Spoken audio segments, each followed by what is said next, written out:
Hello friends, good morning সবাইকে। তো তোমরা সবাই কেমন আছো জানিও। আমি তো খুব ভালো নেই, কারণ যা গরম পড়েছে, বৃষ্টির অপেক্ষা করছি, জানি না কবে বৃষ্টি হবে। তো অনেক দিন পর আবার আমার ডেইলি ব্লগ তোমাদের সাথে শেয়ার করব, মানে আমার সারাদিনের রুটিন।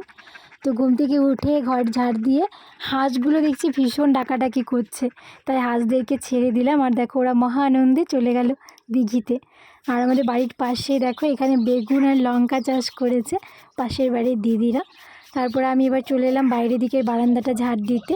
তো আমি বারান্দাটা ঝাড় দিয়ে নিই।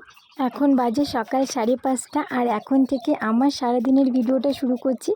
আমার সারাটা দিন তোমাদের সাথে শেয়ার করব, তোমরাও সাথে থাকো আর দেখতে থাকো পুরো ভিডিওটা। তো বাড়িতে কেউ ওঠেনি, বাবা উঠে বড় যে চলে গেছে, আর আমি উঠে কাজগুলো শুরু করেছি। তো ঘর উঠান ঝাড় দিয়ে চলে এলাম রান্নাঘরে, আর রান্নাঘর মুছে বালতি আর নুড়িটা ধুয়ে নিয়ে এবার চলে এলাম গোবর নিতে, কারণ ঘর মোছার জন্য টাটকা গোবর ভীষণ ভালো লাগে। আর এই দেখো গোবর নিয়ে এসে মুছতেও শুরু করে দিয়েছি। তো পুরো ঘর মুছবো না, শুধু ছ্যামাগুলো মুছে রাখবো। আমরা ছ্যামা বলি, জানি না হয়তো অন্য অন্য জায়গায় অন্য কোনো ভাষা বলে। তো আমি মুছতে শুরু করে দিয়েছি। আর এই দেখো কত স্পিডে মুছছি। আর এই দেখো এইদিকের গেটটাও খুলে দিলাম, খুলে দিলে ভালো লাগে। আর আজকে দেখো অনেক ফুল ফুটেছে, এটা বেলি ফুল আর এটা টগর ফুল। আর টগর ফুলগুলো এত সুন্দর গন্ধ, মানে পুরো বাড়িটা গন্ধ হয়ে গেছে, ভীষণ ভালো লাগে। তারপরে চলে এলাম রান্নাঘর মুছতে, মানে এটা গ্যাসের রান্নাঘর, মাটির রান্নাঘরটা আগেই মুছে নিয়েছি। আর আজকে বাড়িতে আবার রাজমিস্ত্রি কাজে লেগেছে, মানে একটা স্ল্যাব বানানো হচ্ছে সেই জন্য। আর সকাল সকাল এত গরম লাগছে কি বলবো, আর ফ্যানটাও চালাতে ভুলে গেছি। ঘর মোছা শেষ করে চলে এলাম বাসন মাজতে। আর দেখো আজকে অনেক বাসন হয়েছে, কারণ অনেক সময় রাতে বাসন মেজে রাখা হয়, আজকে মেজে রাখা হয়নি। তো বাসন মেজে আমি চলে এলাম ব্রাশ করতে, আর দিভাই বাসন ধুয়ে স্নান করছে। তো স্নান করতে করতে আমি একটু ঘুরে ফিরে একটু ব্রাশটা করে নিই। আর এই দেখো ব্রাশ করে এসে আমি কিন্তু স্নান করে চলে এলাম। আর দিভাই এখন পুজো দিচ্ছে, তো আমি এরই মাঝে বসে সবজিগুলোও কেটে নেব। আর এই দেখো সবজিও কিন্তু ভীষণ স্পিডে কাটছি। তোমরা কেউ এত স্পিডে সবজি কাটতে পারো? কমেন্ট করে জানিও কিন্তু। সবজি কাটা শেষ করে চলে এলাম রান্নাঘরে, আর আজকে উনুনেই রান্না হবে।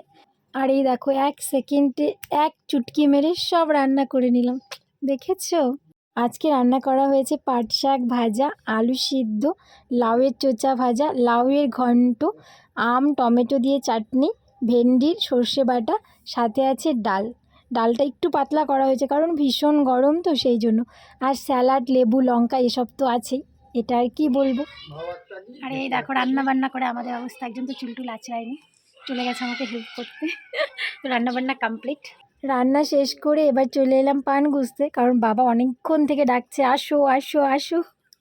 আর এই দেখো চলে এসেছি পান গুছতে। তো বাবা 1 বিড়া গুছিয়ে নিয়েছে, এই দেখো এটা প্রথম বিড়া।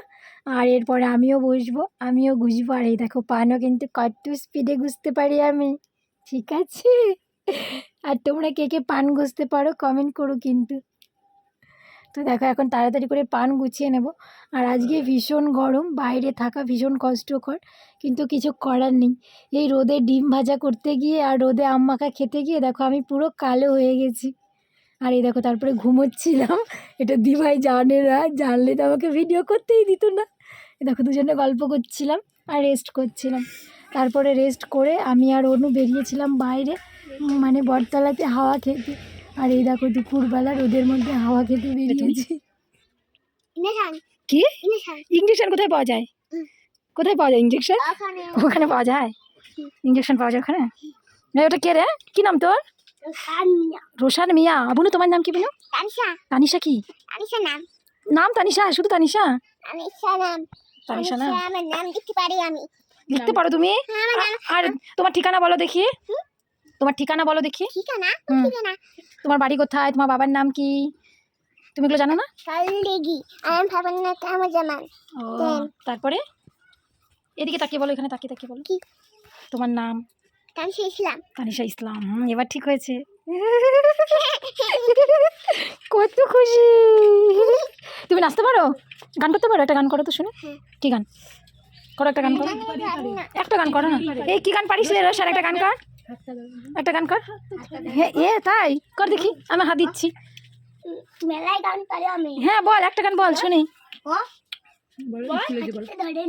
হ্যাঁ, ওরে বাবা, ওরে বাবা। তারপর আমাদের বাড়িতে একটা আমার মানে নাতি আর একটা নাতনি এসেছিল, তো ওদের সঙ্গে একটু মজা করলাম। তারপরে রেস্ট করে এবার বরজান ডাকছিল ভাত খাইয়ে দেওয়ার জন্য, আর ও আমাকে খাইয়ে দিচ্ছিল। ভাত খেয়ে তারপরে দুজন মিলে গেছিলাম একটু পার্কে ঘুরতে।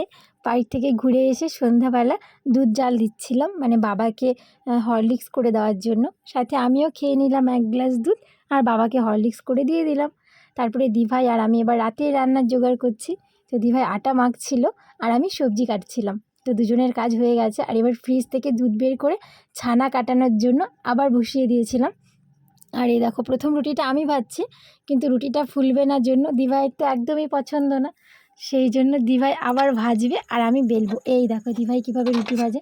আমি এভাবে পারি না, কারণ আমার হাতে ছ্যাঁকা লাগে, আগুনের মধ্যে হাত দেওয়ার ক্ষমতা আমার নেই। আর এই দেখো এদিকে ছানা হয়ে গেল, আর এদিকে রুটি ভাজা হয়ে গেছে। তো রাতে হয়েছে রুটি ভাজা, ছানা আর আলুর তরকারি। তো ছানা খেতে কার কার ভালো লাগে জানিও, আমার কিন্তু দারুণ লাগে। আর এই দেখো আমি নিয়ে আর খেতে শুরু করে দিয়েছি। আর এদিকে আলুর তরকারিও হয়ে গেছে, তো এবার বাবাকে খেতে দেওয়া হবে। তো বাবার থালা রেডি করা হয়ে গেছে, আলুর তরকারি, ছানা, রুটি, সাথে আছে 2টো মিষ্টি। এসবই আজকে রাতের ডিনার। সকাল থেকে ভিডিওটা শুরু করেছিলাম, আর আমার সারাটা দিন তোমাদের সাথে শেয়ার করলাম। তো আজকের মতো ভিডিওটা এতটুকুই। সবাই খুব ভালো থেকো, টাটা।